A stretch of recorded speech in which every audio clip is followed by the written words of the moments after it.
Glad you could all be here today and glad to be here with you.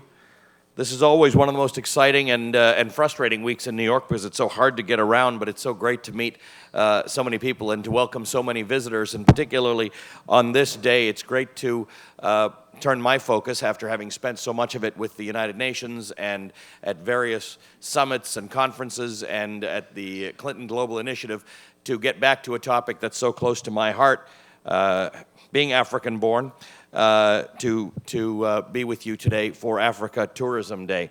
I would like to begin the session by inviting the Honorable Ambassador Khamis Kagasheki, the Minister of Natural Resources and Tourism from Tanzania, to join us and present the first, give us some comments, and to present the first annual Tanzania Tourism Board Award. Ambassador.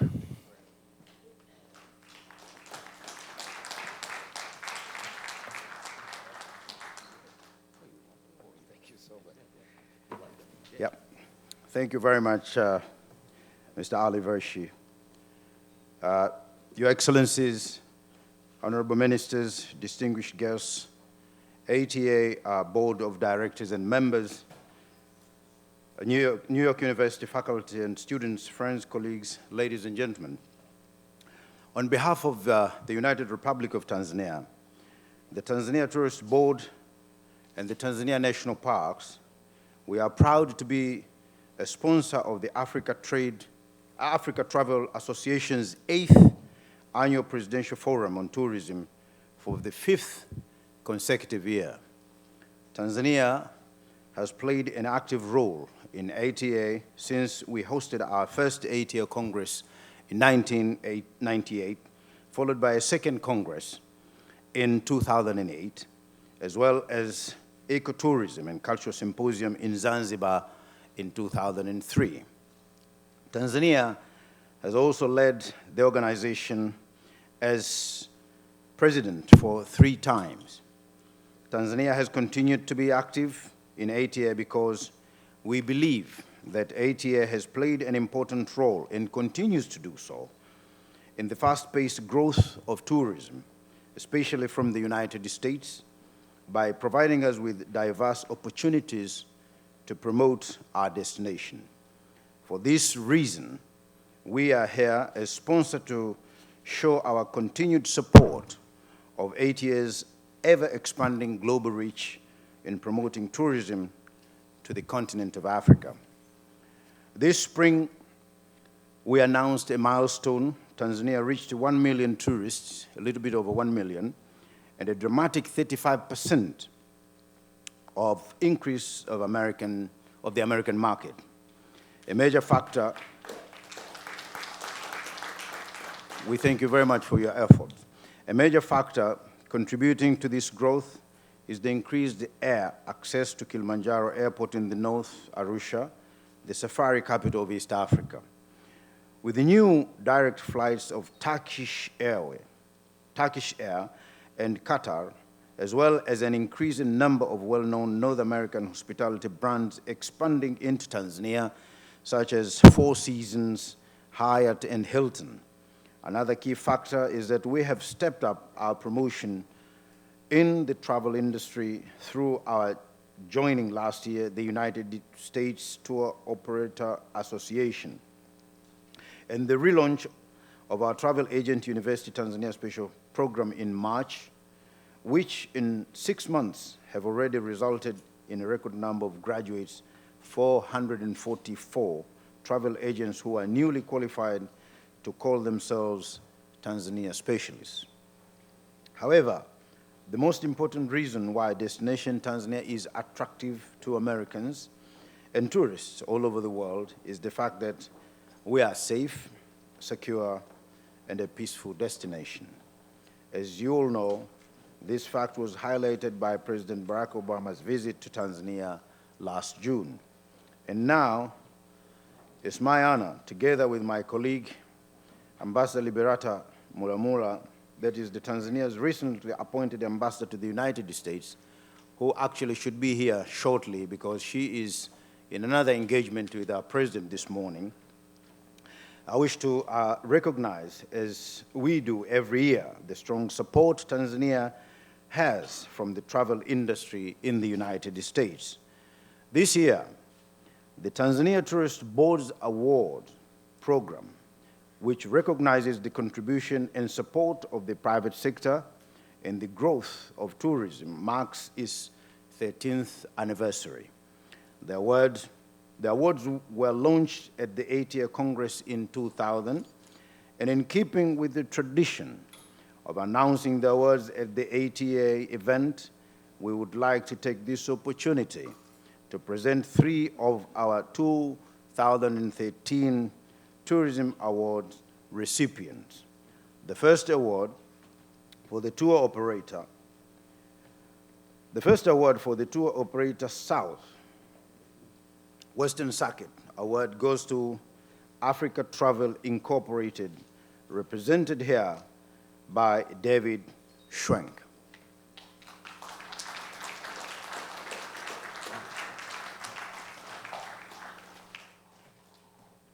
Thank you, sir. Thank you. It's an honor. Thank you very much for your help. Maybe we go in the center.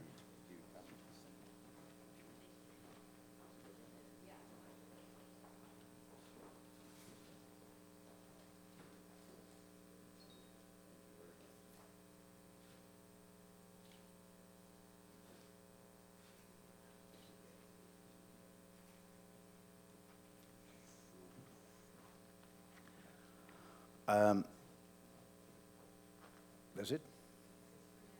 All right. That's it for now, and I want to thank you so much. Thank you, Minister and Ambassador. It's a pleasure to hear the great success that Tanzania continues to have, and I hope that what this leads to is more people enjoying the remarkable fruits of your great nation, as I have. In fact, it occurs to me that I'm overdue for a visit to Tanzania, and I'll make sure that happens in the near future. All right, I want to, with that, and thank you for that, I want to kick off the 8th Annual Africa Travel Association Presidential Forum on Tourism now. And I want to, hang on a second.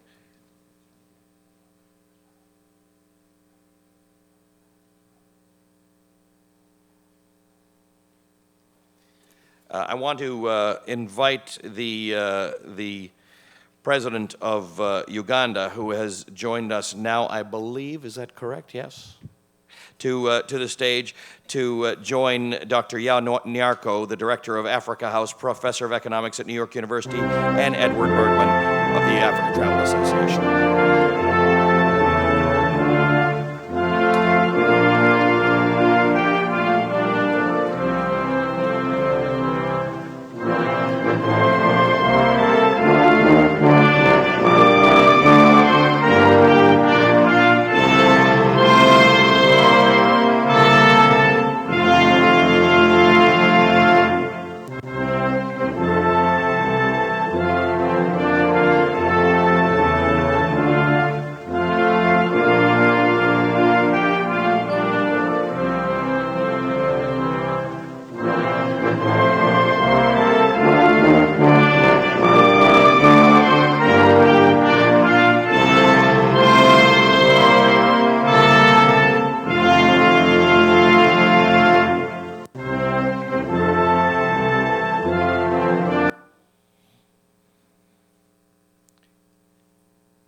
Mr. President, welcome, warm welcome to President Yoweri Museveni.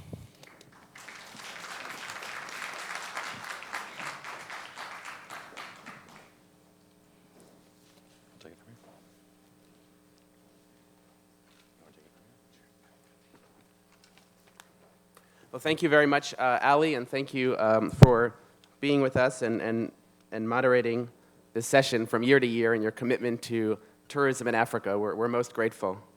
Your Excellency, President Museveni, thank you so much for being with us.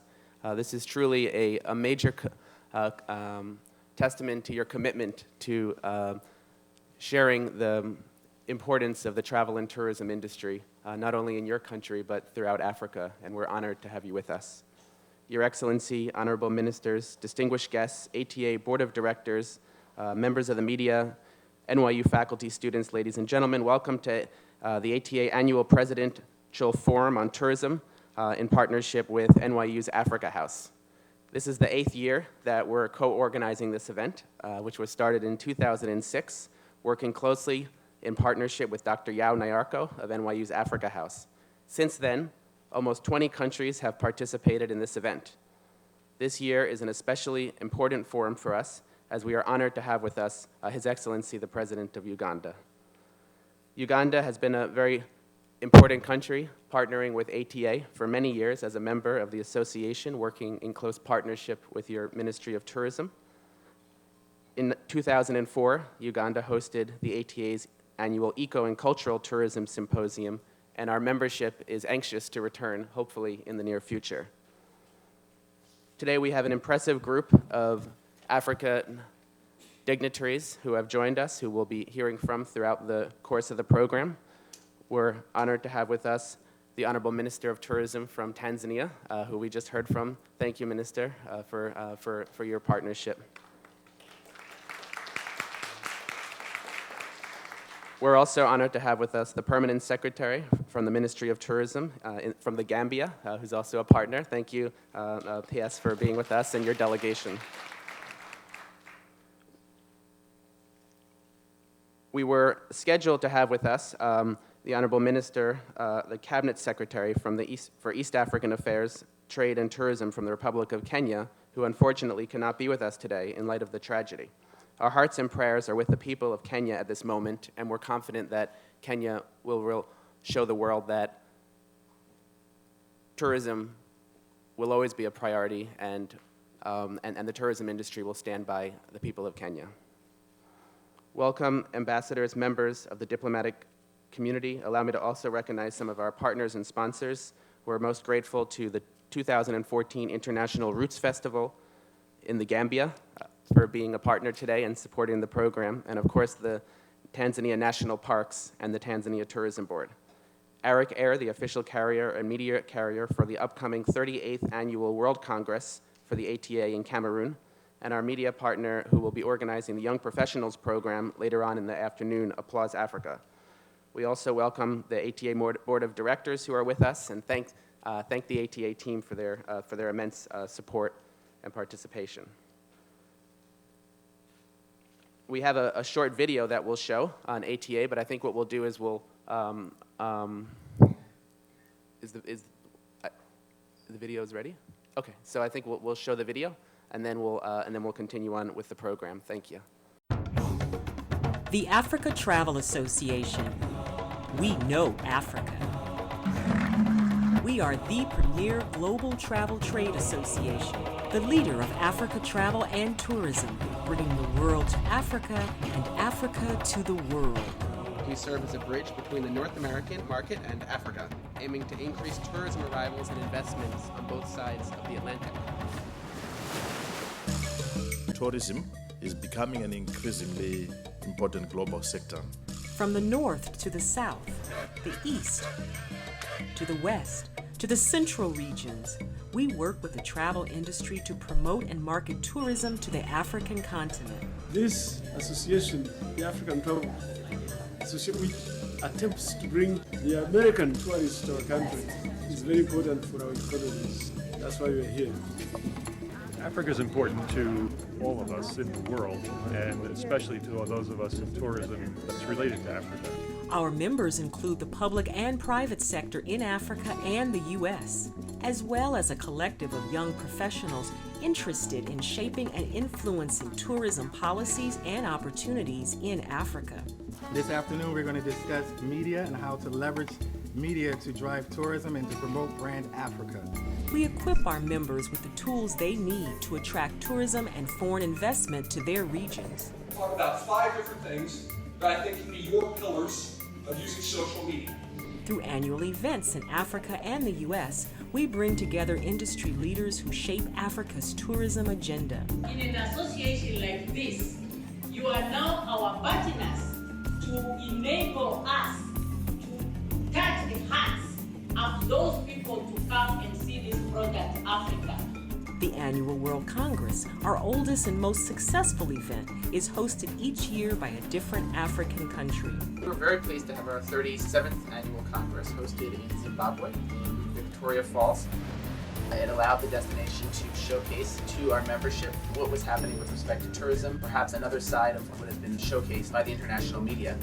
Our annual U.S.-Africa Presidential Forum on Tourism takes place in New York in September of each year.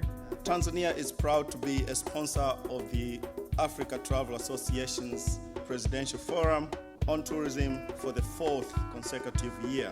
African heads of state and global tourism leaders highlight the role tourism plays in a nation's economic growth and development. In order for you to sell and represent Africa, you need to visit Africa. U.S.-Africa seminars held annually in Washington, D.C. focus on important issues with respect to travel between North America and Africa.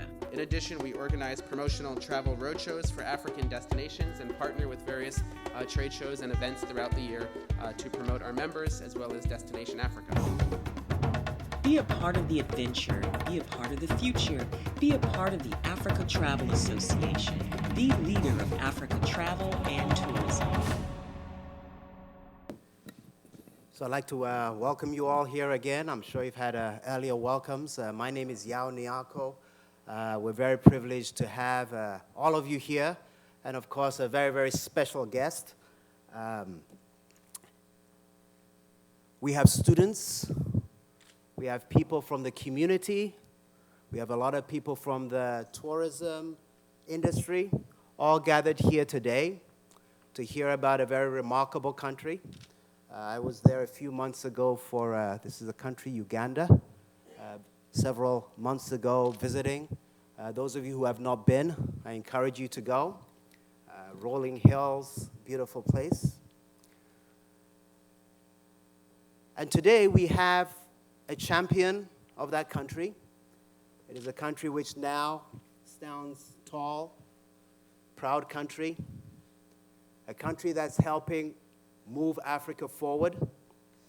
Just the other day, I was with a group of investors, and as you know, oil is big. This is New York City, so of course people care a lot about money, and this country has discovered a lot of reserves, and it is moving forward. Africa, as you know, is the place where many countries are exhibiting huge, large numbers of, in terms of growth rates. Yesterday we had an event, and as part of the remarks, they were saying that there's so many countries in Africa with, you know, I think it's something like the top 6 or 7 countries, fastest growing countries in the world are African. And we're all joking that, well, we'll make sure that the top 10 are not all African. We'll leave some space for the rest of the world. So on that note, I'd like to invite here somebody who has been part of the transformation of Africa. Those of you who remember several decades ago, in Uganda, in my own country, Ghana, in Nigeria, all across the continent, if we were having a meeting like today, the conversation would not be about top 10 fastest growing oil discoveries, etc. It would be about conflict resolution, etc. So the people behind all of that story, the leaders, African leaders, who has taken Africa from the past to our very good position today and set the stage for the youth of Africa to take it up to the next level. We have one of those giant leaders here today, and I'd like to, I know he's very, very busy, and we're extremely grateful for the time he spared for us, so I'd like you all to help me in giving a big round of applause to a very wonderful leader of Africa, President Yoweri Museveni. Please, a big round of applause.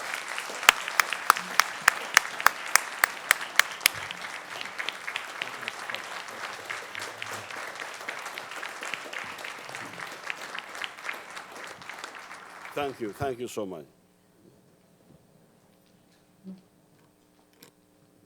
The professor, the chairperson, and the chairperson of the students, the honorable ministers who are here, and ladies and gentlemen. I didn't know what the topic was. I didn't even know where I was going. But when I was coming from Uganda, they told me that there was a tour association group. And I knew that must have something to do with tourism. But I didn't know. I had met some of those people some years ago. They were mainly Americans. However, when I entered the room, I saw that many of you are Africans. I therefore reoriented my thinking regarding what remarks I am going to make to you. If you are talking about tourism and travel, you are talking about wealth. Wealth through tourism. You can have wealth through agriculture, industry, other services, but also tourism is an aspect of wealth creation. Now, when you talk about wealth, in the modern sense, you are talking about money and profitability. Africa's potential in that field is great. I did not come with the figures, but you can yourself do the research in the figures and see how much money goes into global tourism. When I last checked, it was a huge amount of money. You can check on it on the internet. I'm sure you can get the figures. However, today, Africa is not getting the fair amount of that money as it should get. And yet, its potential is great, much greater than the other countries which are taking much of that money now. I, for instance, remember the figure for Spain. I think Spain was getting, when I last checked some years ago, was getting something like 50 million tourists a year. Spain, that one country, was getting about 50 million tourists a year, earning $23 billion from tourism alone. And yet, when you look at the attractions which Spain has, I was there once, I was in Madrid. The climate is not good at all. It is very humid. So I don't know what those people go there to see. Certainly Africa has got much more to offer than, for instance, that sample which I took. But Africa's potential has been not fully exploited because of two major obstacles. Obstacle number one has been the low level of socio-economic transformation. If you look at Europe, you look at Africa, about 1400 AD, the societies were more or less the same. The structure of the society was,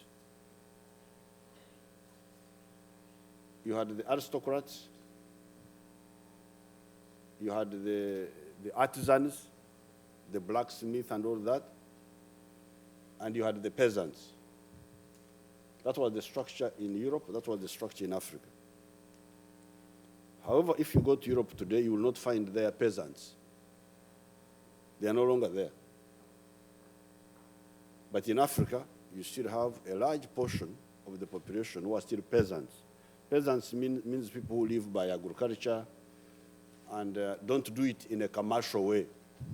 They do it just for subsistence. Now, that's a good yardstick of the change of society. Even by the time of the French Revolution, 1789, you had like 4 classes in Europe, in France. The aristocrats, the middle class, who are called the bourgeoisie in France, the working class, who are called the proletariat, which was beginning at that time, and the peasants. If you go to France today, you will not find the peasants there. You will not find even the feudalists are no longer there. So you only find the middle class and the skilled working class. So therefore, Europe has undergone socio-economic transformation, while Africa lagged behind for those 500 years, from 1400 up to recently. Africa was still mainly peasants and a few educated people. No industrialists, no skilled working class of any significant size. Now, that's where the problem is. And that's what we have been struggling with to change, so that Africa becomes, the society becomes a middle-class society and a skilled working-class society. Once that one happens, then the demands change. The demands of the middle class are not the same as the demands of the peasants.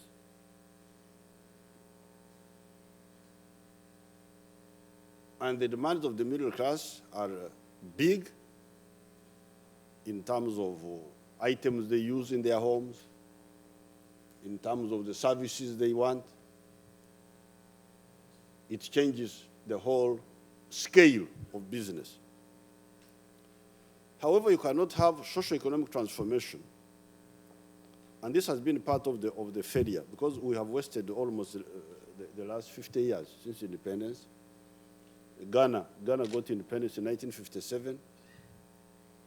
We celebrated their independence in 2007. I went there 50 years. But much of that 50 years was sort of wasted because people did not know how to be free.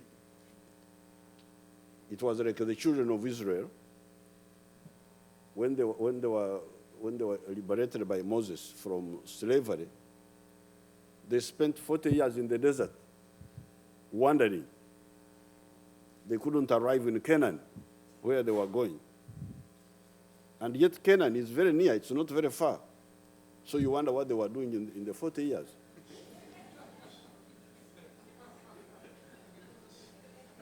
Just in the desert, going round and round.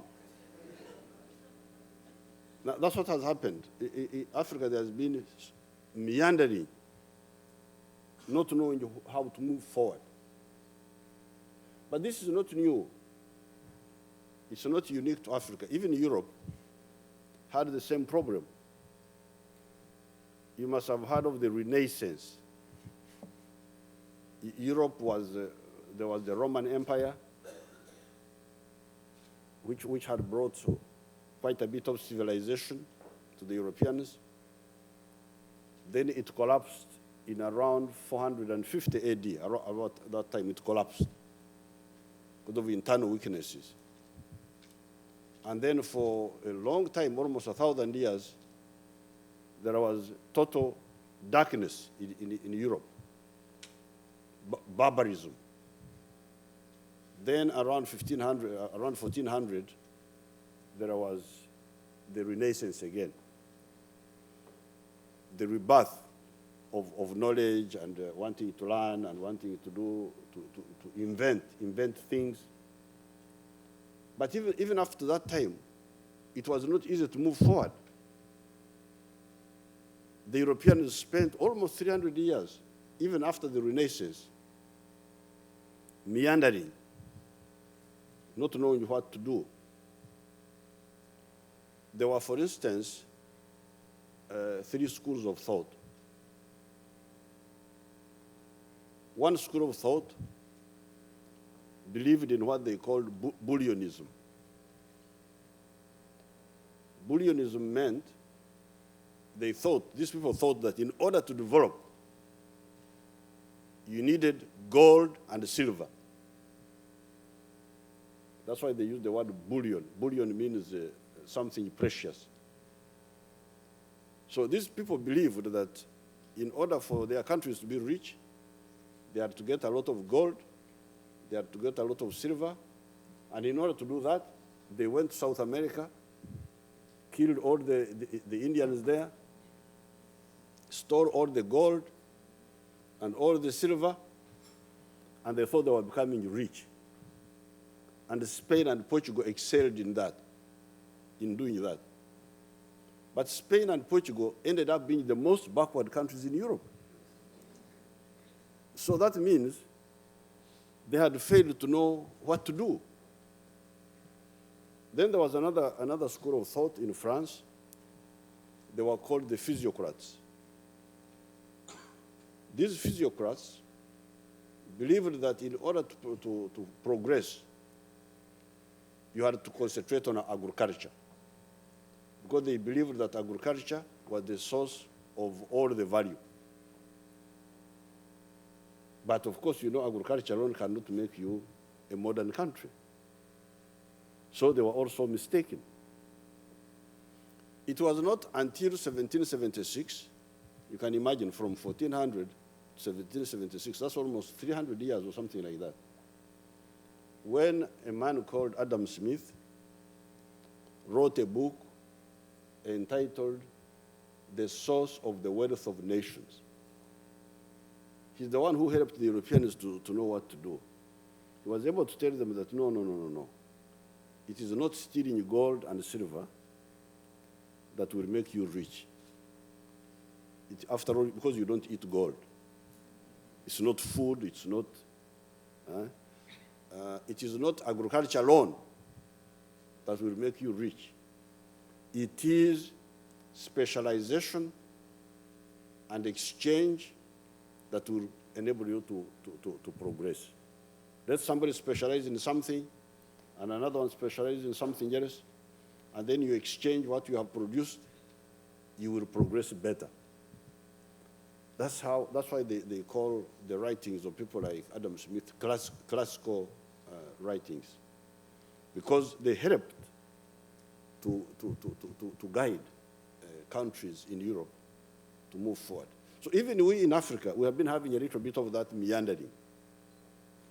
So recently I gave a talk on the occasion of Uganda's 50 years of meandering, because Uganda has also been meandering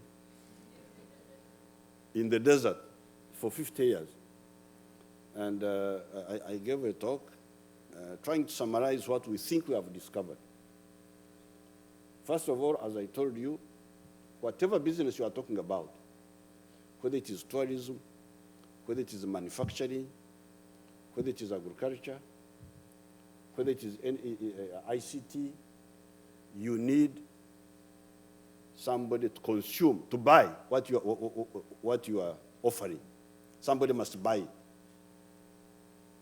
Somebody must be able to buy your product. Because if he doesn't, then you are not going to succeed in your business.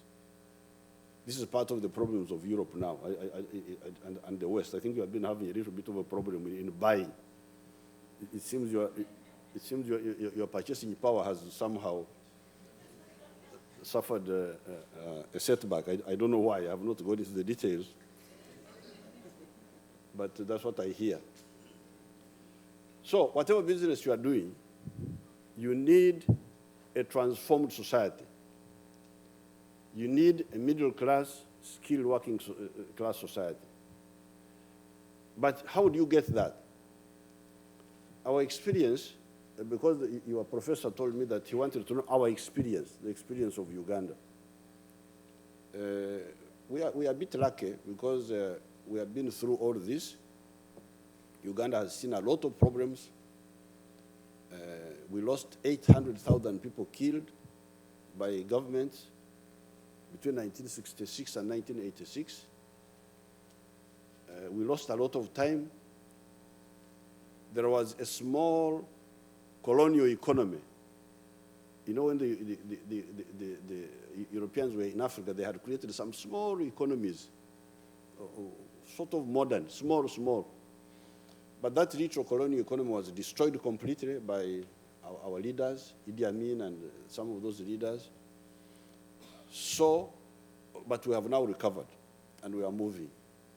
And through those, and when we were doing all this, we went through all the stages. I was part of the student movement in the 1960s. I studied at the University of Dar es Salaam, where the minister is coming from, of Tanzania. And we were under our leaders of those days, the leaders of Tanzania, the leaders of Uganda, the leaders of Kenya. And I was able to see, I was lucky because I've been able to see all this. When I was old enough to know what was going on, and we were able to see what was going on. So now our summary is that there were a number of bottlenecks meaning obstacles, which were not seen and not dealt with in time. In some of the countries, they dealt with them, with some, not all.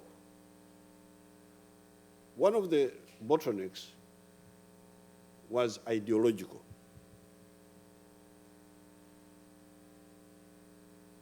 In the book, in the Bible, it says, who is my neighbor? Who is your friend? Who is the good person? You must have had a lot of problems in Africa about tribalism, about religion, religious conflicts. But are these correct differences, or are they distorted differences? I am from a tribe of cattle keepers. I'm a cattle keeper. If I've never seen a cattle keeper, I am one of them. Now, all the people in my tribe keep cows. And they also grow bananas and a little bit of coffee. So, if you take me as Museveni, as an individual, and I want to be prosperous, to look after my family, to build a better house for my family, to educate my children, to have a good means of transport, a car, where will I get my wealth from?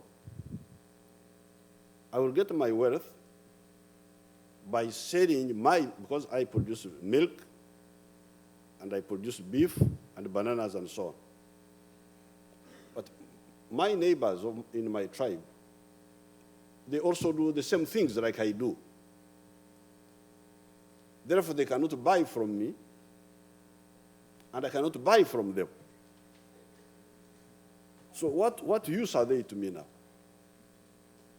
So, but if we get together and we say, our tribe, we are in fact acting against the interests of that tribe. Who are the people who buy my milk and my beef and my bananas? It is the people of Kampala. The people from other tribes, the ones who don't produce milk, the ones who don't produce beef, they are the ones who buy my milk, they are the ones who buy our milk. In fact, not only mine alone, for all our area. They are the ones who buy what we produce. And that's how I become rich.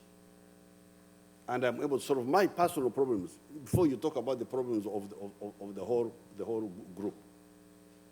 Therefore, when you talk of tribes and religion as conflicts, sources of conflicts, you are a fake leader. You're not talking about the interests of the people, you are talking about something else. Because the people's interest is how to be prosperous. And how to be prosperous means how to interact with other groups so that you buy what they produce, they buy what you produce. And in that way, you become prosperous. So that's what's problem number one, ideology. And it's a big problem, has been a big problem in much of Africa. In some of the countries like Tanzania, the independence leader, Mwalimu Nyerere, handled it well. He castigated sectarianism, religion, tribe. They were castigated and they were not there. And that's why Tanzania has been peaceful for most of the time, all the time since independence. They have never had any upheaval because of that. Although they had some other problems, economic issues and so on, but on the issue of ideology, they were right. Mwalimu Nyerere was right on the mark. So that was one bottleneck, which has delayed the socio-economic transformation. I will not cover all of them. If my staff will bring that lecture, which I gave for the 50 years, give it to the staff here, he will be able to give the booklet to you. But I will quote one other bottleneck, maybe two more. They're about 10. They're about, but I will not go into all of them. Maybe I will quote another three, so that I end up with a total of 4. The other bottleneck was infrastructure. Failure to develop infrastructure. I don't know why our leaders did not understand this. There's no way you can have a modern society without a modern infrastructure. Without electricity, for instance. If you take electricity, there is a measurement which we use in electricity, which is called kilowatt hour per capita. Kilowatt hour per capita. The amount of electricity which each person in the country is consuming. If you take the kilowatt hour per capita of the United States, it is 14,000. 14,000. Some of the African countries have as low as 12. 12, just 1, 2. United States, 14,000. So you can see, how can you have a modern economy without enough electricity? This was a very big mistake. And this was a mistake really by the civil servants. I wouldn't even blame the political leaders, because I'm sure even a leader like Idi Amin, although he was ignorant, if somebody had gone to him and said, look here, Your Excellency, you need electricity for your country because of this and that, I'm sure he would have supported it, because he wanted to be big and great and successful. But somehow, the people were not aware about electricity. Therefore, you find the electricity levels in much of Africa have been very low, except for South Africa and Libya. They're the ones who have got a little bit of electricity. And we are now struggling with that. We are now awake, we are aware, and we are pushing to make sure that we have enough electricity. Now, when you don't have enough electricity, what does it mean? It means that the costs of producing something are very high. If you try to produce soap, the cost is high. Why? Because the cost of electricity is high. And if the costs of producing are high, then the product you produce will not be competitive. So you will not be able to sell a lot of it. And if you don't sell a lot of your products, the factory will not expand, will not grow. And if the factory does not grow, then you will not employ many people. And if you don't employ many people, then what happens? There are no jobs. In fact, this is part of the problem. We find a lot of children now have gone to school, but they don't have jobs. What's the origin of the problem? Inadequate infrastructure development and all the consequences. The third bottleneck, which I want to mention to you, is lack of education. You cannot have a society which is not educated, which is not healthy, and you think you'll have a modern society. Fortunately, for many of the African countries, that one has been somehow tackled. In Uganda, for instance, we introduced universal education. All the children have been to school. The literacy rate is now quite high, it's almost 80%. So that issue has been tackled, not only in Uganda, but even in some of the other African countries. But if you tackle literacy and skills, but you don't create jobs for the children, then you still have a problem. But at least on that one we are moving. We have moved. So the struggle now is to make sure that we create enough industries for the children where they can work. Now, the final bottleneck I wanted to talk about was failing to understand the role of the private sector. Many of the African leaders did not understand this from the beginning. They thought the private sector was like milking the economy. Milking the economy. They thought it was like a parasite. Now, this was a mistake because if there is a rich man, I don't know whether you are rich people here. Because whenever I go abroad, I tell people abroad that I don't want to waste time with the poor people because I have enough poor people in Uganda, so I don't need it.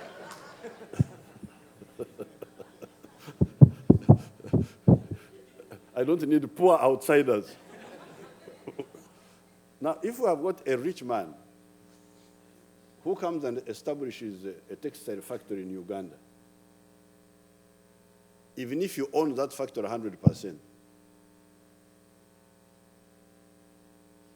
he will have to buy cotton from Uganda.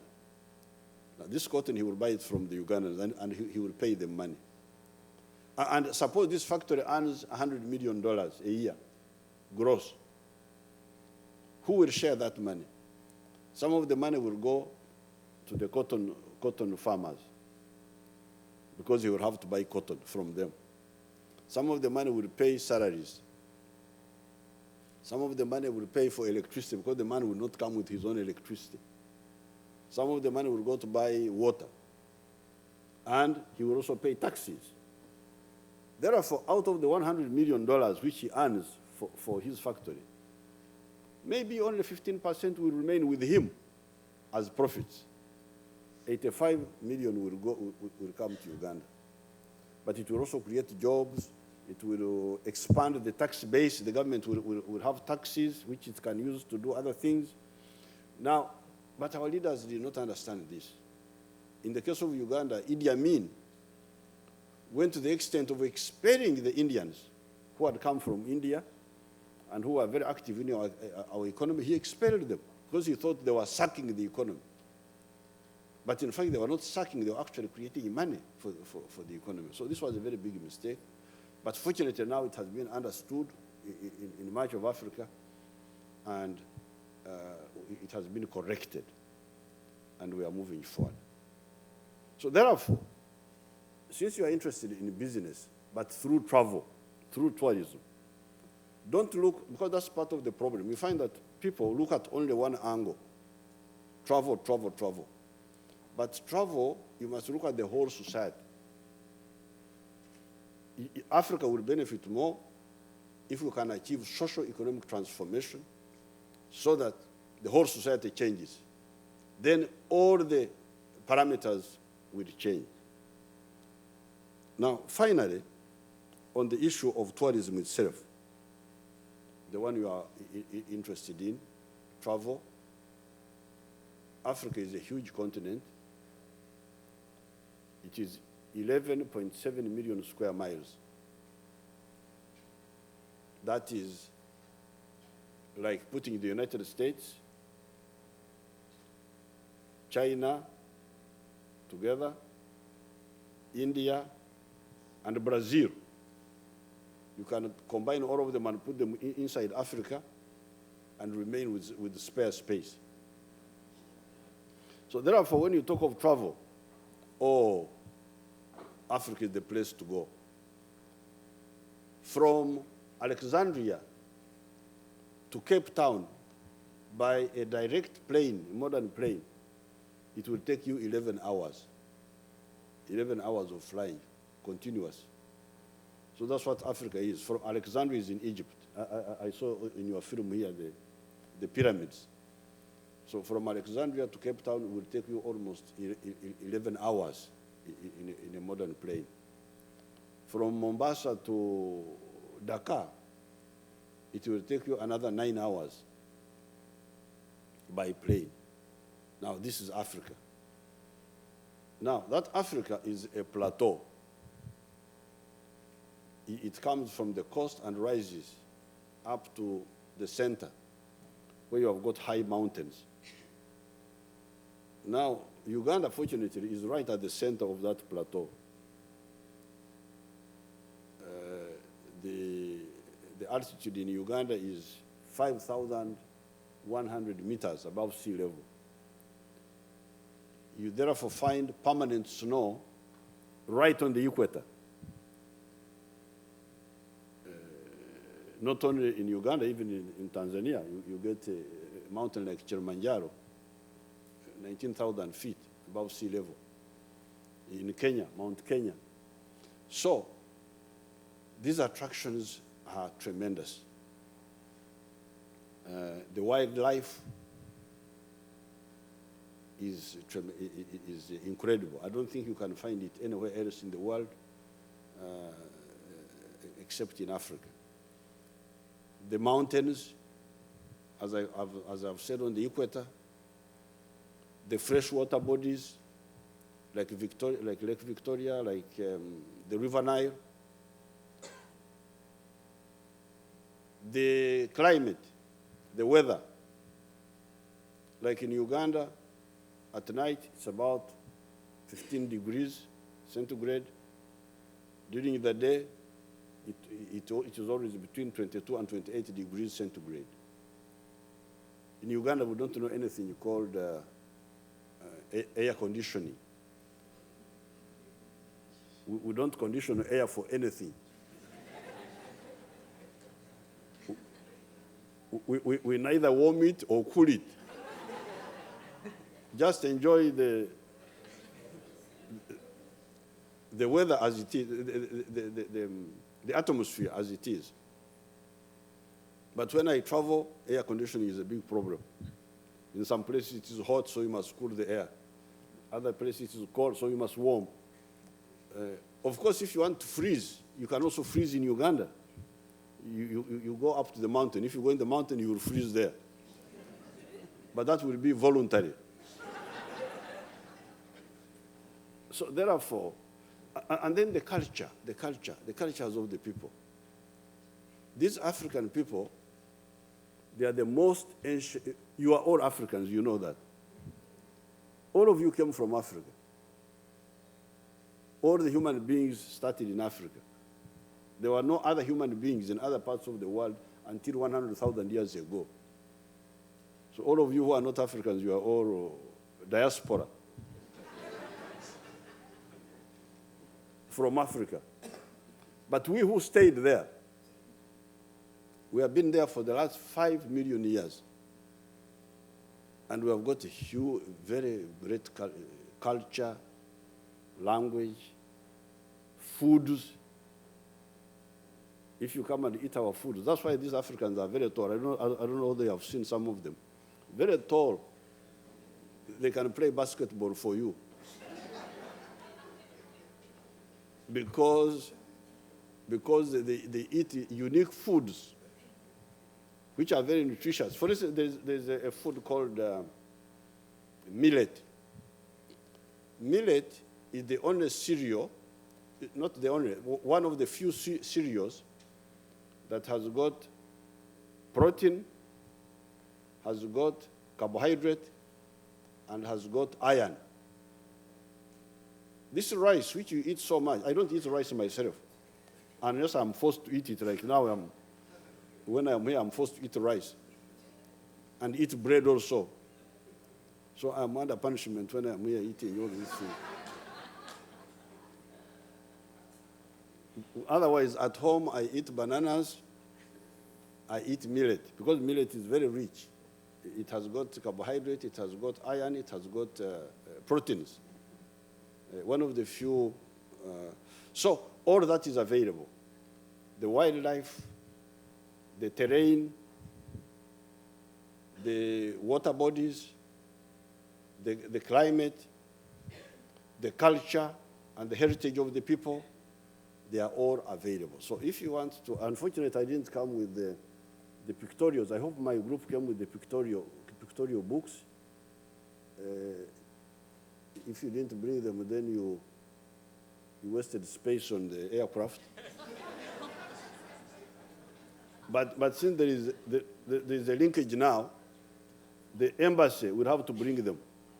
Bring those pictorial books to the professor here, so that these young people can see what the continent of their origin, all of them. Some are Africans still, others are ex-Africans. You should all see what that continent has. And finally, well, I don't know why, you know, the birds are very clever. Those birds are more informed than human beings. During winter, all the birds in the northern hemisphere go to Africa. And they only go back when it is summer. So you wonder why the Africans, especially the human beings, especially in the modern world where people have knowledge, why they don't all migrate during winter to Africa and stay there until spring and then go back. During the times of trouble in our country, my family went and stayed in Sweden as refugees. So I went there to see them. Oh, life there is very difficult. The snow, the what? Oh. So I said these people should follow the birds.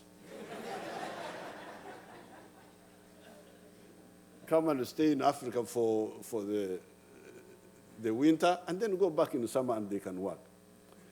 With these few words, I thank you very much.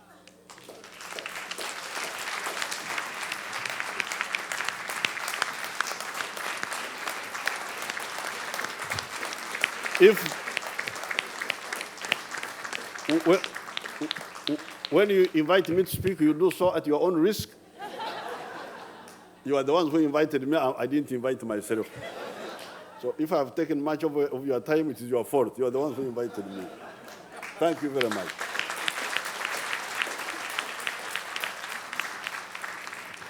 Mr. President, Your Excellency, thank you so much for that. That was history, philosophy, public policy, and stand-up comedy.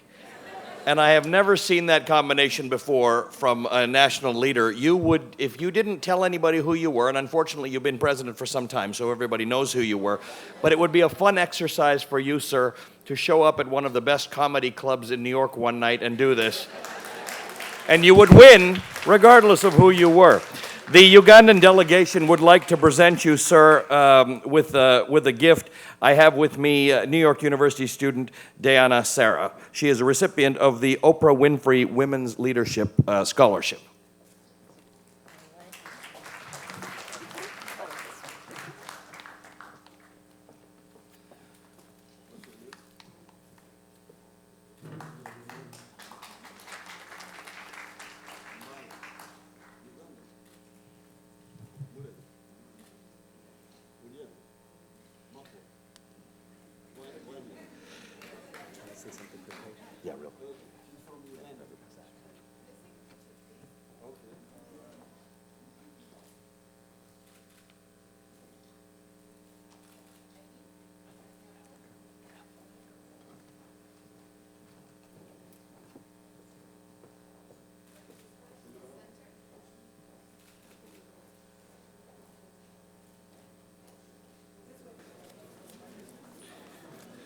Now, because of the tight schedules on which everybody is operating during this week, what we would have done if we were able to accommodate you is show you this great video of Uganda before His Excellency spoke. We were not able to do that, so I would like to show you the video now.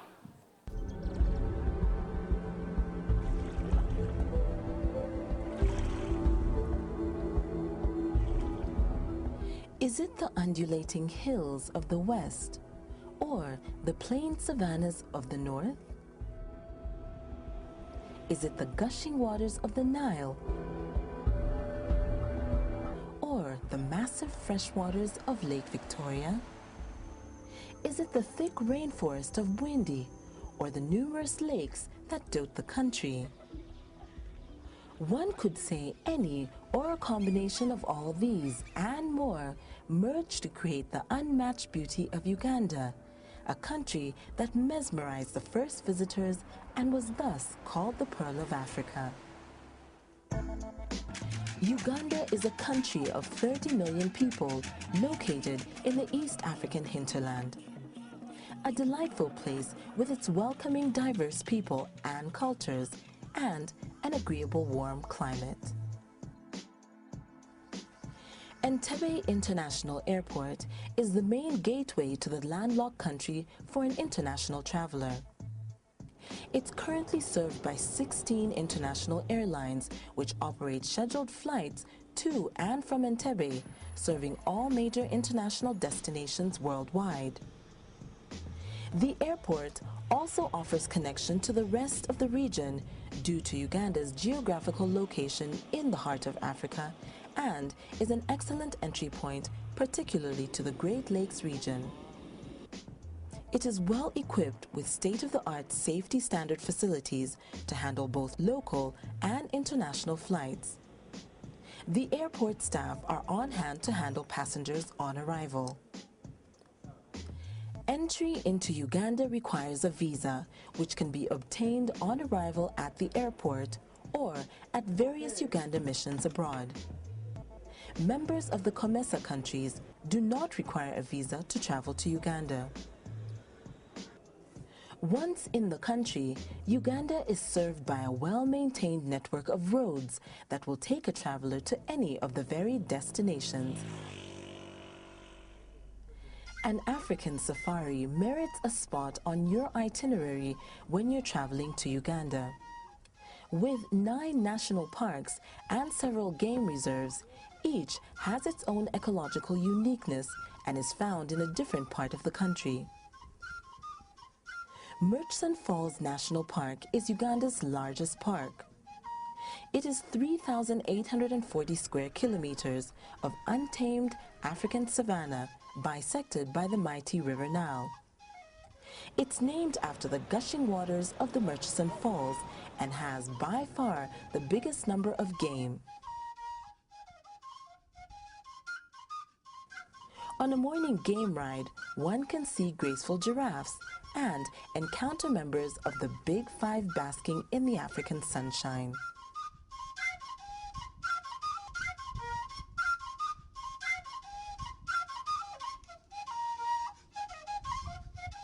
The Kazinga Channel in Queen Elizabeth National Park is a superb safari territory.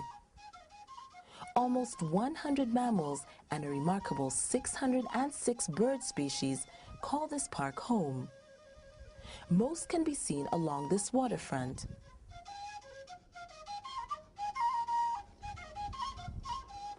Elephants share a swim with schools of hippos.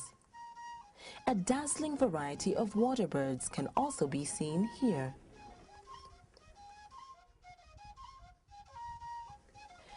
Bwindi Impenetrable Forest National Park and Gahinga are host to more than half of the entire world mountain gorilla population, now estimated to be approximately 720. This endangered species, the closest primate to humans in characteristics, which was once headed for extinction, has been growing in number thanks to Uganda and her neighbors' conservation efforts. Accommodation facilities have been set up in the tranquil environment of the national parks to make the safari a complete getaway experience. Mwea Safari Lodge, located in Queen Elizabeth National Park, is one of the facilities that command respect for catering to the needs of a discerning visitor. Uganda successfully hosted the Commonwealth Heads of Government meeting, CHOGM, the supreme body of the Commonwealth that is held every 2 years, in 2007.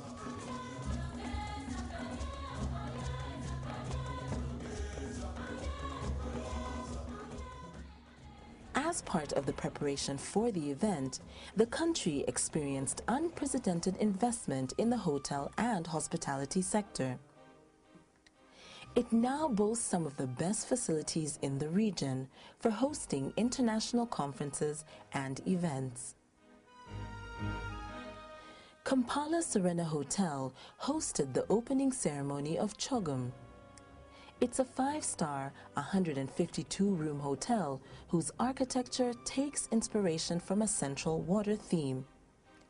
It boasts of 17-acre grounds with a central feature of a 7-meter waterfall, providing a haven for calm in the middle of the growing metropolis, Kampala. The main auditorium, Victoria Hall, is equipped to accommodate up to 1,500 delegates. It's suitable for a multitude of functions which include national and international conferences, social and corporate events. Committee rooms to cater for smaller and medium-sized numbers of delegates have capacity ranging from 70 delegates up to 150. They're also available in diverse sitting arrangements to suit varied styles of meetings. Recreational activities are available at the superb Maisha Health Club, a world-class spa where one can retire to rejuvenate their energy, picking from any one of the many activities, from hitting the gym to swimming, or simply relax and be pampered in the different massage and treatment rooms. Speak Resort and Country Lodge is a luxurious resort located on the shores of Lake Victoria in Munyonyo, only 12 kilometers from the heart of Kampala City. It's spread over 50 acres of land. Located on the same grounds is Munyonyo Commonwealth Resort, built for the 2007 Commonwealth Heads of Government meeting CHOGM, and was used as the retreat for the visiting presidents and prime ministers during the conference. It's now been converted to create 114 5-star bedrooms and suites, offering the ultimate in luxury, leisure, and conference facilities in East Africa. It boasts of state-of-the-art conference rooms, including a 1,000-seat ballroom and 9 multifunction meeting rooms accommodating groups of 10 to 300 people.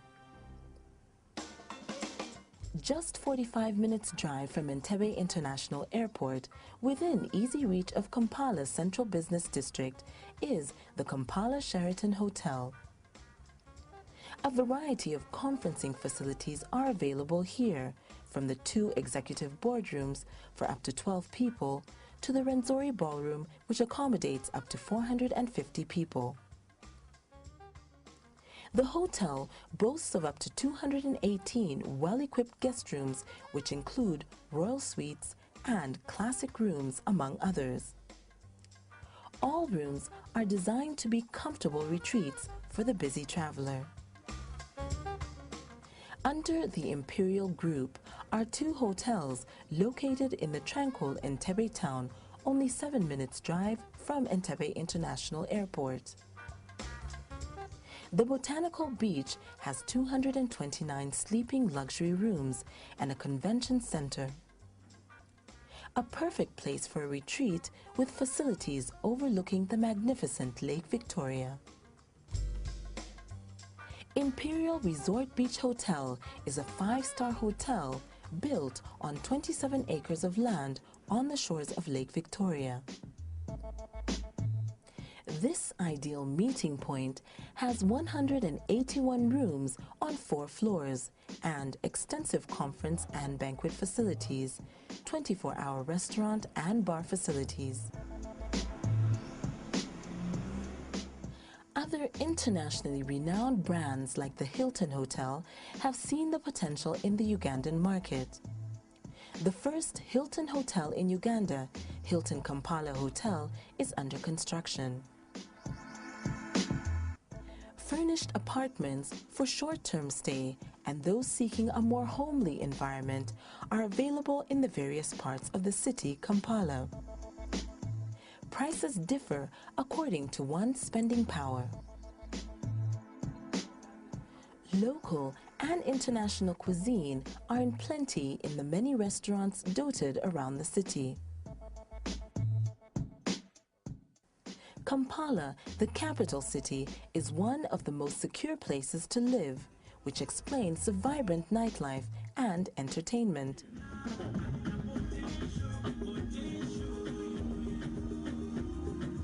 Revelers dance to the pulsating rhythms of local and international music in trendy nightclubs.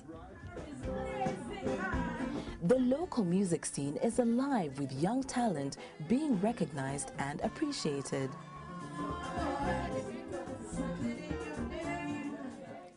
Their stage performances draw adoring patrons to listen and dance till the wee hours of the morning. Traditional dance, music, and entertainment are still highly cherished.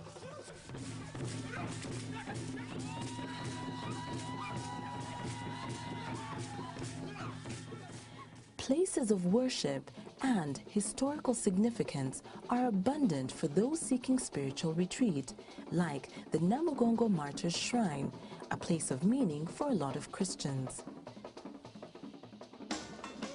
Uganda offers a luxurious, rejuvenating experience and is ideal for business and policy meetings and retreats.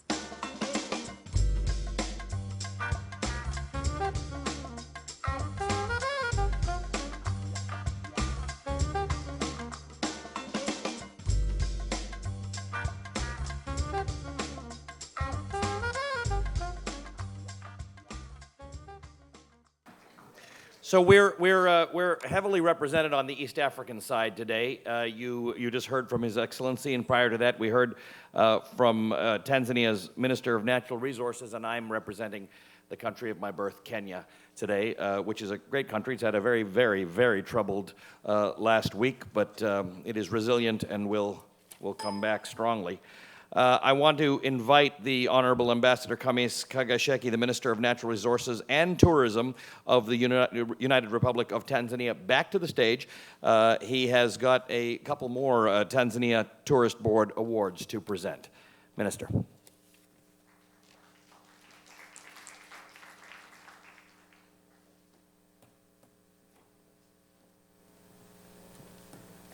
Ali, I want to thank you so much. But of course, speaking after President Yoweri Museveni is a hard act to follow. And those who witnessed him speaking this morning, you know what I'm talking about. Now, thank you very much for giving me the opportunity to continue with the awards. Of course, at the time when we stopped, I had given out one of the awards to David Schwenk. And now we have two more awards that we would like actually to give. And therefore, the second award for Luxury Travel Media Award goes to Elite Traveler Magazine, represented here by Tova Sorvisky. I hope she's here.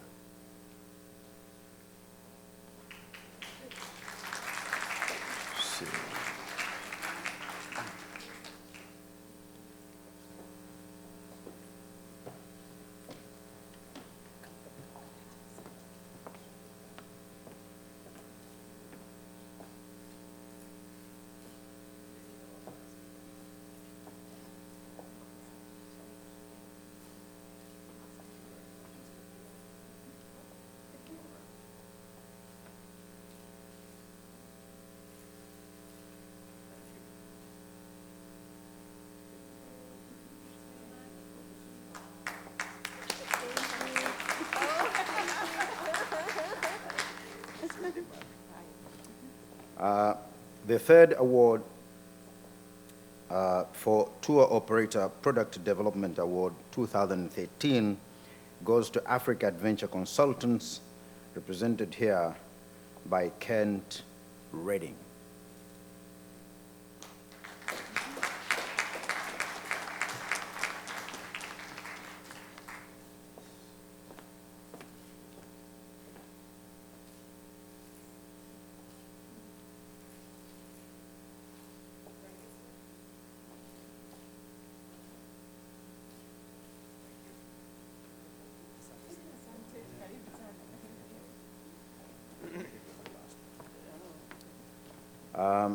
We have already posed for the photos. I want to actually take this opportunity to thank you and best wishes for another successful ATA Presidential Forum. And we welcome you all to experience Tanzania, the land of Kilimanjaro, Zanzibar, and Serengeti.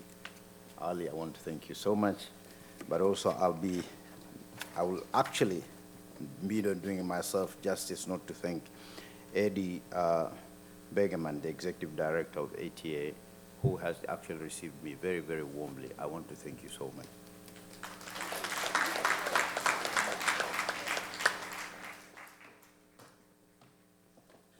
Thank you, Ambassador. And I also want to point out, you saw on the slide, but the Honorable Liberata Mula is the Ambassador to the United States of Tanzania. Thank you very much for your assistance in producing in presenting the awards today. I want to invite back to the stage Dr. Jan Nyarko, who's been getting squeezed out by all these fantastic dignitaries. He's usually a bigger presence here, but he is here, and I want to ask him to come up and wrap up the formal part of the morning for you. If he is here, I know he's with the president at the moment. So we are going to. Oh, okay, excellent. Hold on. Now let me just. I'm sorry, I got a little confused here. I would like to introduce Mamadou Touf, who is the permanent secretary. Joof, I'm sorry. You know, this is why I don't trust my own handwriting. There we go. Joof, who is the permanent secretary and the Minister of Tourism and Culture from the Gambia.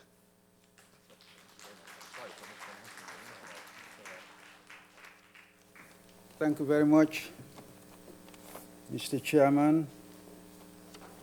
When I listen to President Museveni speak about some of the socio-economic problems of the African continent, I also thought that maybe I should reorientate my speech and maybe talk on some of those problems highlighted by Dr. Walter Rodney in his book, How Europe Underdeveloped Africa, or maybe Sheikh Anta Diop's book, Black Africa, the Economic and Political Basis for a Federated State. But then I thought twice and said, maybe no. Maybe I should dwell on the cultural riches and the cultural diversity of the African continent. Perhaps that would serve as an antidote to some of the ills of the continent that we have heard, but which, of course, I think was poignantly put forward by President Museveni, given his years of leadership and experience dealing with the problems of Uganda, which mirrors actually the problems of the African continent from a socio-economic perspective.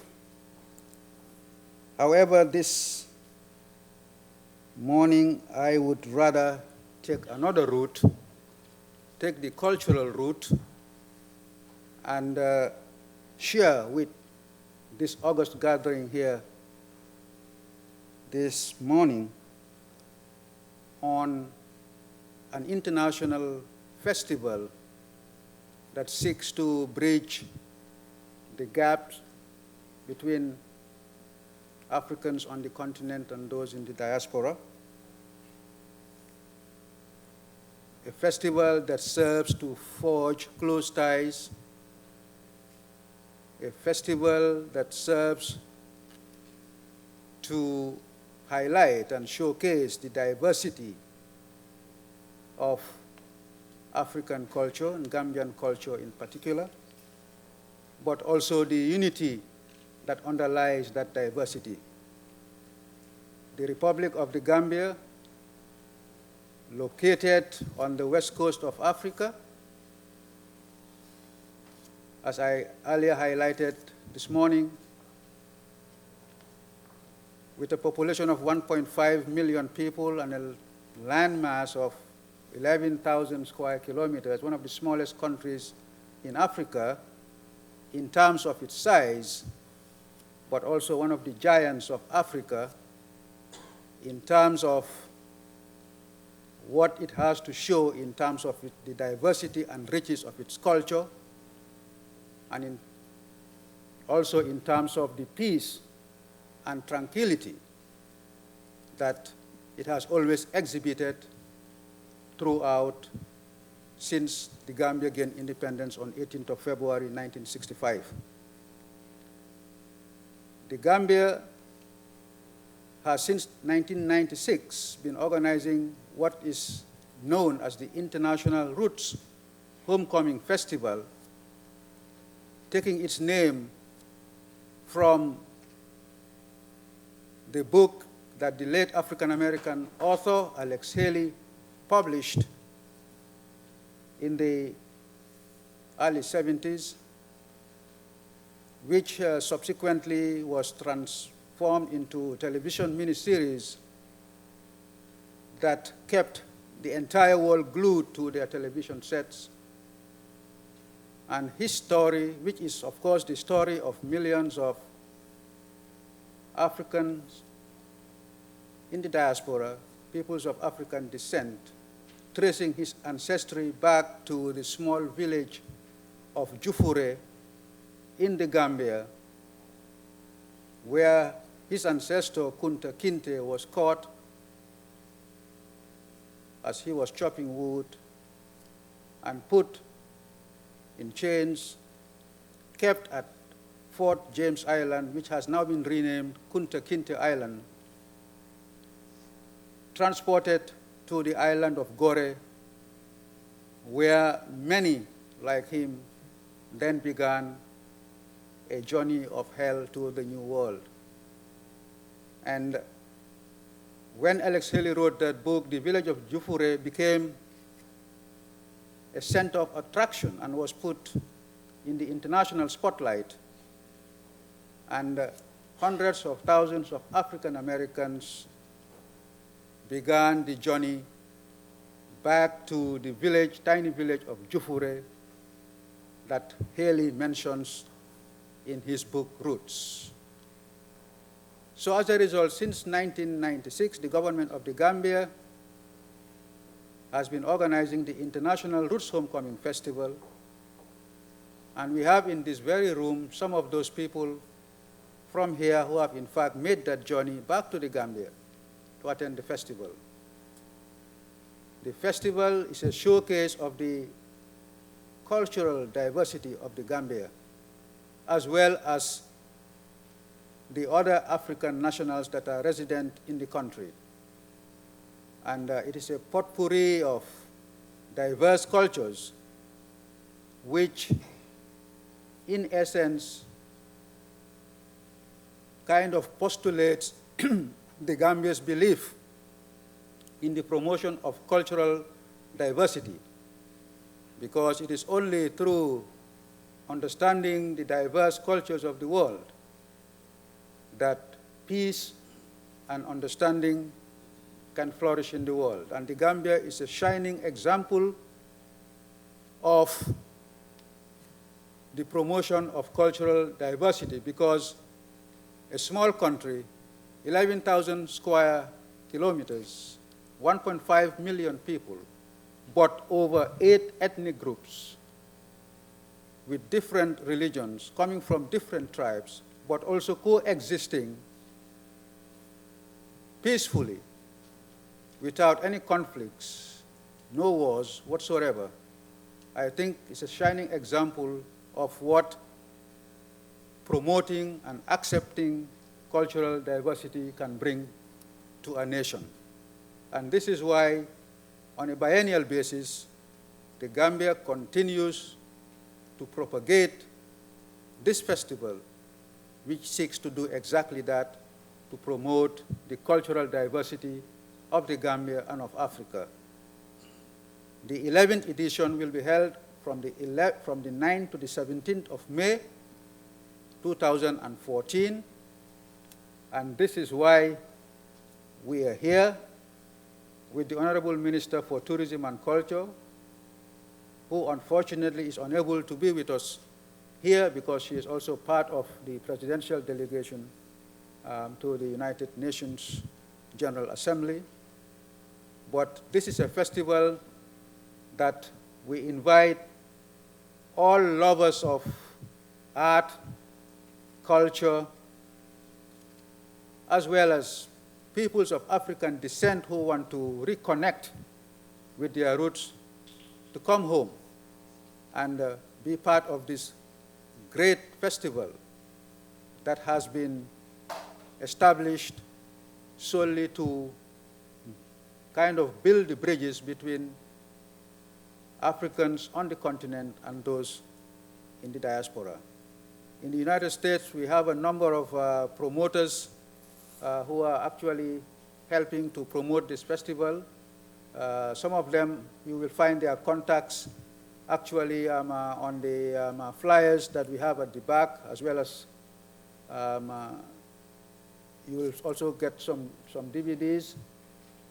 And you can also visit the Roots Festival website, www.rootsgambia.gm. And the Gambia, because of the hospitality of the Gambian people, because of the peace and tranquility, has actually been dubbed the smiling coast of Africa. And we all invite you to come down to the smiling coast of Africa from the 9th to the 17th of May 2014 to be part of this grand festival of culture and tradition. And of course, I will also have a symposium on the issues that are pertinent to Africa and to Africans, so that together we would continue to look for the solutions, because the 21st century is really a century for Africa as well. And of course, on a final note, I just want to reiterate the fact that the festival is not just about cultural celebration, particularly for Africans in the diaspora, for peoples of African descent. It is also an opportunity to come back to the continent and also to appreciate the development challenges of the continent, and also to be able to make a contribution to the development of the African continent.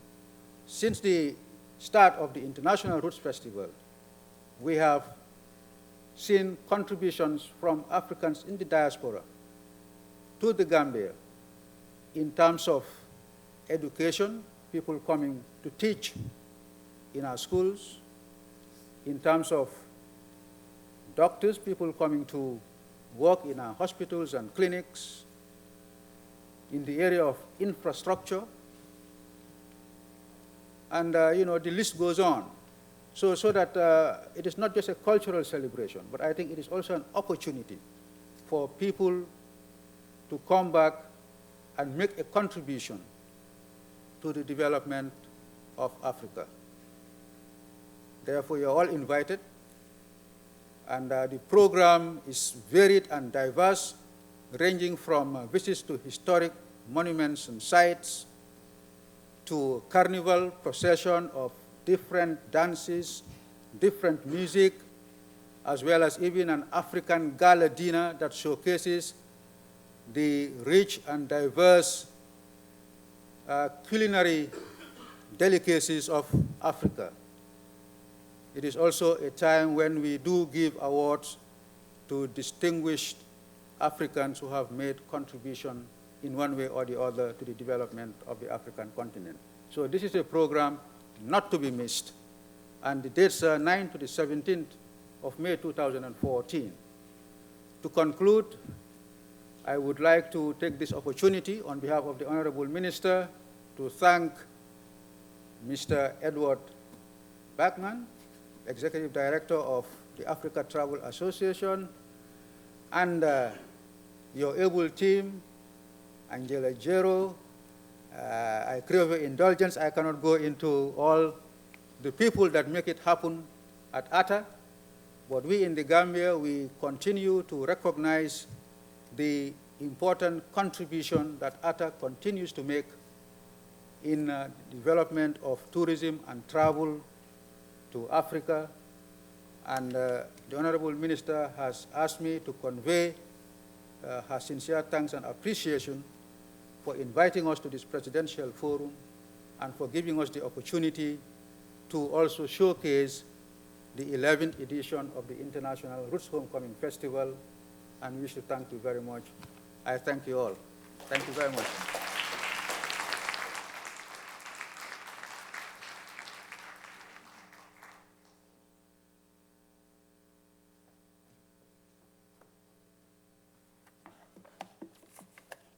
Okay, so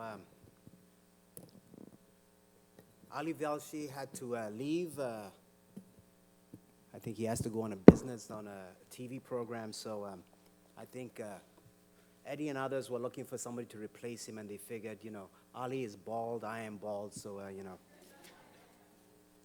let's just do it exactly, you know. Okay, so that was Mamadou Diouf, Permanent Secretary of the Ministry of Tourism and Culture. We thank him for the presentation. I remember there was an ATA Congress a few years ago in the Gambia, and with the Honorable Minister, a lot of these ideas were brewing. The naming Kunte Kinte, I think, was very important. In those years, we passed by, and given what many of us in the United States know about Kunte Kinte and roots, in those years, it was a little bit of an embarrassment that not much had been done to remind the world of that story. So the Honorable Minister and the Permanent Secretary have done a wonderful job so far. I know there's even more to come, so thank you all, okay? We thank the Gambian delegation. All right, moving right along, and before I forget, I need to thank Angela Guerrero, Sharon Rawlings, from ATA, my team, Eddie, Mandri, Luba, Gretchen, Shirley. It's quite a bit of work putting all of this together, and a big round of applause to all of them. I guess the hardest part is dealing with me, okay, and always asking them to do this and do that. So I thank you all for your hard work. This took quite a bit of many hours to get done. So I thank you all. On my behalf, Eddie's behalf, and I presume all of you as well. So we're moving right along. The next thing I want to do is sort of an announcement. Eddie and I were in, I believe, perhaps Ethiopia. Was that a decade ago, maybe? It's a long time ago. Eddie's a very young man, so he was even younger then. And we were all saying that the case for tourism would be stronger if we had a document that we could all use. Look it up for tourism facts. If we wanted to make the case for tourism, we know what to say. Maybe a document the ministers could use when they're talking in their cabinets. We have many distinguished ministers here, very, very high-ranking in their respective governments. But I find sometimes that when cabinet meetings are taking place, you usually have the finance minister here, maybe health, maybe roads. They get the big pile of money. And when it comes to tourism, it's always at the very end, because sometimes, you know, the facts are not there, the language is not there, the issues are not there. So Eddie and I were sitting in the audience and were saying, wouldn't it be great to have some kind of document that we could all use? So we've been working through all of that. We showed iterations of that, I think, a couple of years ago. We've got two iterations of that. I'm very happy to say that this time around, we have wonderful partners.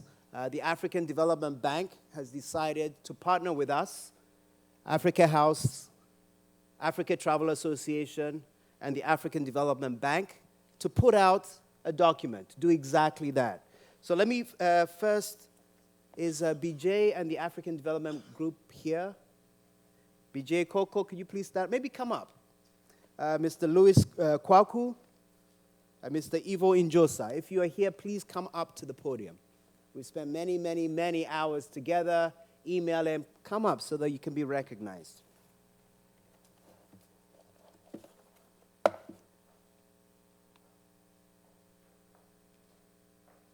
So they've just come from Tunis.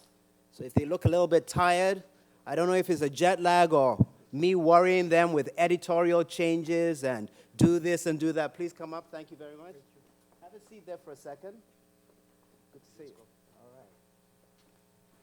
So as a consequence of that partnership, I am very happy to announce to all of you, we now have the Africa Tourism Monitor, a joint publication of the Africa Travel Association, NYU Africa House, and the wonderful, generous support from the African Development Bank. We're hoping that this is going to be a long-term partnership. They're the bank. I'm just a college professor. They have all the money, okay? So another big round of applause. African Development Bank. Keep the money flowing, the technical, everything flowing here. So we have this on our web pages. They'll be on the Africa House web page. They will be on the ATA webpage as well as an ebook. The formal launch of the Africa Travel Monitor, I feel like pausing, Africa Travel Monitor, the acronym is ATM. You know, tourism can get you lots of money, okay? So that's why we called it that, okay?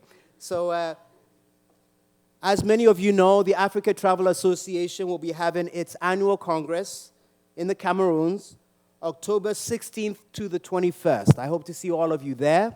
Okay, so to repeat, it's going to be in the Cameroons this year, October 16 through 21, the ATA Annual Congress.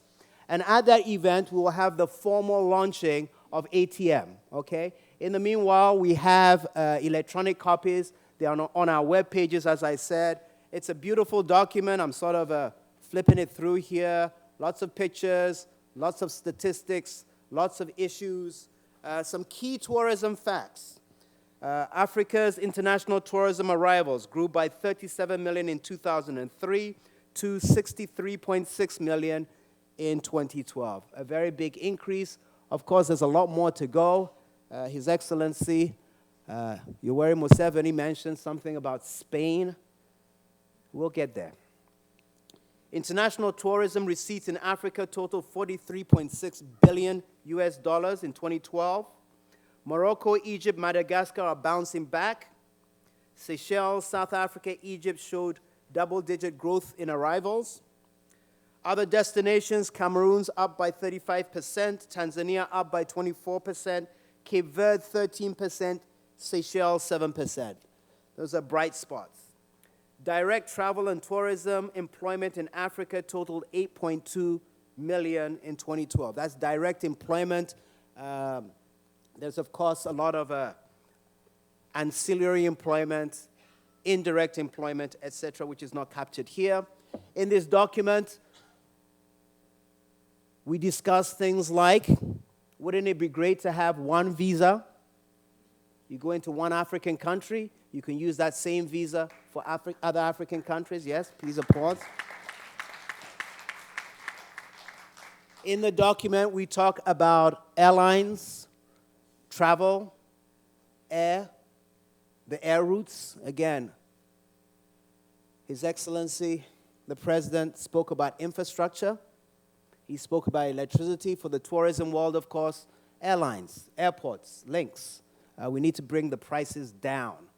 We need more links within Africa, and a lot of the partners of AT are doing this very well. But it shouldn't be the case that to go from Accra to Tunis, you have to pass through London and maybe also through Paris before you get back. We need to have more direct flights from one African country to another. So these are all things that are described in the document. And so, as I said, they're on our web pages. I should also mention that this is part of a strategic relationship with the African Development Bank. And as part of that, the African Development Bank has a wonderful data portal. All statistics on Africa you can find from there, the African Tourism Data Portal. With the African Development Bank, we've decided not only to have a general portal, but a portal that is focused only on tourism, okay? So from our web pages, you'll get a link to where that is. So if you get lost in GDP in current prices, GDP in constant prices, GDP in PPP terms, and all the stuff that we economists love doing, and if instead you want to focus only on tourism, we have that as well, okay? So again, that's the Africa Tourism Monitor. Keep the acronym ATM in your mind, okay? And again, any of you want to say a few words here on behalf of the bank? Please, one of you, come up and maybe on behalf of Mthuli, you know? Yes, thank you. I've not prepared anything, but what I would say is that tourism is an important sector. If you see other regions of the world, it is a sector where there is a big potential for Africa, which is not sufficiently exploited. So as a bank, our mission is to reduce poverty in Africa. And so we are supporting development in all the 54 African countries. So not only we are not supporting directly tourism, but the infrastructure development, regional integration, these are critical issues. Cooperation between all the African countries, so that is mentioned, why not travel with one visa in various African countries. So we are supporting the environment for tourism development. There is a big potential. It is just, Africa has, I think, about 15% of the population, but in terms of tourism receipts, just receives about 2% of that, so there is big potential for that. So we are going to work, we started to work with New York University and ATA on putting a portal in place, providing all this information there. So we are going to regularly update this information, make it available. In terms of knowledge products, there is the ATM which was there, so it has been restyled and increased in content. So we're going to continue supporting that over the coming years, so that we contribute to this promotion of tourism development in Africa. And you are all invited to contribute to this development. Thank you.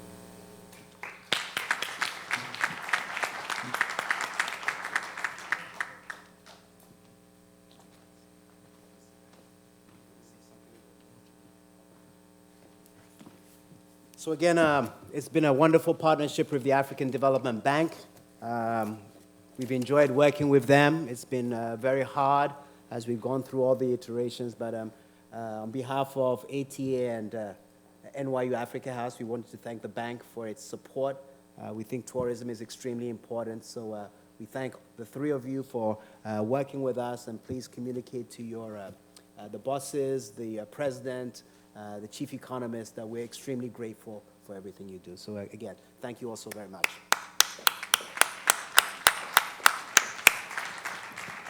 All right. Thank you. Thank you very much.